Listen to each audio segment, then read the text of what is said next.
来看，有这个政治味的消息，立法院副院长蔡其昌自从24日民进党正式定调伊选台中市长了后呢，真接这个走这个基站。经过4天，副总统赖清德、立法院院长游锡堃专工罗南甲蔡其昌做伙参加旧金山合约生效70周年的特典，徛台意味真高。不过蔡其昌强调讲，这个本来活动到这个规划，毋是调工安排做选的。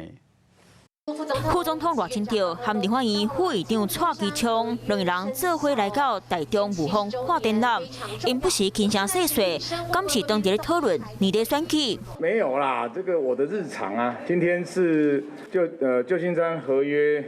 生效70周年的特展，那这个不可能这2天规划的啦哈。 蔡其昌强调，这座活动早就规划，不过为24号民进党正式调伊选台中市长了后，就真主动咧走行程。计时间了后，赖清德、立法院长游锡堃，佮去台中参加由立法院举办的旧金山合约生效70周年的特典。这个活动敢是挑故意安排的？这个活化的工作就交由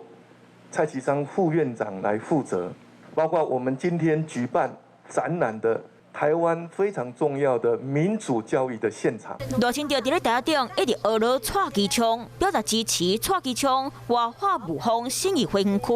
就亲像伊支持蔡其昌选市长同款。啊，蔡其昌对手现任市长罗秀燕27号黄昏时啊，接到较真正敲电话通知，拜访现场有接触。罗秀燕随伫咧办公室做快筛，结果是阴性。快筛阴性完以后呢，那我就赶快回到家里面。所以呢，刚好我自己本身也可以来这个试试看，那它整个3+4的这样一个流程有没有什么样的问题？罗秀燕为27号开始做3天隔离，4天的自主防疫，不过伊嘛无休困，透过网络继续参加市政会议，嘛正做全台湾头一个3+4新隔离政策的管市首长。